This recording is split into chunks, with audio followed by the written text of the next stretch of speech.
রাজ্য সরকার সিদ্ধান্ত নিয়েছিল এই উৎসবের মরশুমে বিনা পয়সায় সমস্ত কার্ড হোল্ডারকে সুজি, ময়দা এবং চিনি প্রদান করবেন।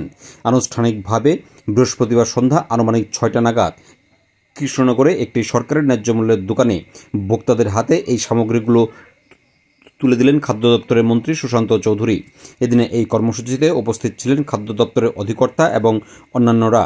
এদিন ভোক্তাদের হাতে আনুষ্ঠানিকভাবে 2 কিলো ময়দা, 1 কিলো চিনি এবং 500 গ্রাম সুজি তুলে দিয়ে উৎসবের মরশুমে মানুষকে শুভেচ্ছা জানালেন মন্ত্রী সুশান্ত চৌধুরী। এদিন সাংবাদিকদের মুখোমুখি হয়ে মন্ত্রী জানান, রাজ্যে যে চিনির মূল্য বৃদ্ধি হয়েছে তা গোটা ভারতবর্ষের পাশাপাশি ত্রিপুরাতেও স্বাভাবিক পর্যায়ে হয়েছে। অন্যদিকে এই বিষয়টিকে কেন্দ্র করে বিরোধীদের মন্তব্যকে কুৎসা প্রচার বলেও অভিহিত করেছেন মন্ত্রী সুশান্ত চৌধুরী। পাশাপাশি তিনি জানান, রাজ্য সরকার আগামী দিনেও এই উৎসবের মরশুমে মানুষের পাশে থাকার, মানুষকে সহযোগিতা করার উদ্দেশ্য নিয়েই কাজ করছে, যা ইতিমধ্যেই বাস্তবায়িত হয়েছে। সারা দেশে ন্যাশনালি চিনির দাম বৃদ্ধি পেয়েছে। তো স্বাভাবিকভাবে ত্রিপুরা রাজ্যে চিনির যে টেন্ডার হয়েছে সেই টেন্ডারে চিনির দাম 44 টাকা এসেছে এবং সেই 44 টাকার পর কমিশন রয়েছে ডিলারদের, ট্রান্সপোর্টেশন কস্ট আছে, সমস্ত কিছু মিলিয়ে চিনির দাম সামান্য বৃদ্ধি হয়েছে, এটা সঠিক। কিন্তু এটাকে মানুষকে বিভ্রান্ত করে, দপ্তরকে বা রাজ্য সরকারকে কালিমালিপ্ত করে জনগণের কাছে বিরোধী সব, বিশেষ করে যারা বিরোধী দলে রয়েছেন, যারা নির্বাচনের আগে সন্ধি করেছিলেন, ওই গণবর্জিত জনবর্জিত নেতৃত্বরা দল, তারা বলছে মানুষের পকেট কেটে খাদ্য দপ্তর সেখানে মানুষকে টুপি পরাচ্ছে।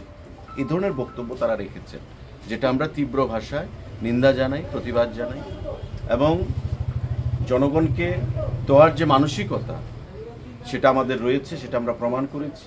এবার এই পুজোর মরশুমে আমাদের মুখ্যমন্ত্রী, আমাদের সরকার আমরা প্রমাণ করেছি এবং আগামী দিনেও আমাদের এই ধরনের জনদরদী সিদ্ধান্তগুলো আমরা প্রদান করব রাজ্যের মানুষের মঙ্গলার্থে, বিশেষ করে উৎসবের দিনে যাতে প্রত্যেকের পক্ষে আমরা হাসি ফোটাতে পারি। এটা সামান্য একটা উপহার রাজ্যবাসীর প্রতি আমরা সেটা প্রদান করেছি। তো আপনাদের মাধ্যমে আমি এই আজকের এই রেশন শপে 12 নম্বর রেশন শপ আগরতলা, আজকে থেকে আমরা শুরু করলাম এই জিনিসগুলো প্রদান করা। এখানে ডিলার ভাইয়েরাও রয়েছেন, আমাদের কাউন্সিলর আছেন, ডাইরেক্টর ফুড আছেন, এখানে জনগণ রয়েছেন, যারা ভোক্তারা তারা গ্রহণ করেছেন এবং প্রত্যেকে আমরা দেখলাম যে খুশির মেজাজে আছেন। সরকার থেকে বিনামূল্যে পুজোর সামগ্রী বা পুজোতে ব্যবহৃত হয় এমন জিনিস আমরা প্রদান করেছি। স্বাভাবিকভাবেই জনগণের মধ্যে একটা, গরিব অংশের মানুষের মধ্যে একটা সেখানে উৎসাহ আমরা পরিলক্ষিত করতে পারছি এই রেশন শপের মাধ্যমে।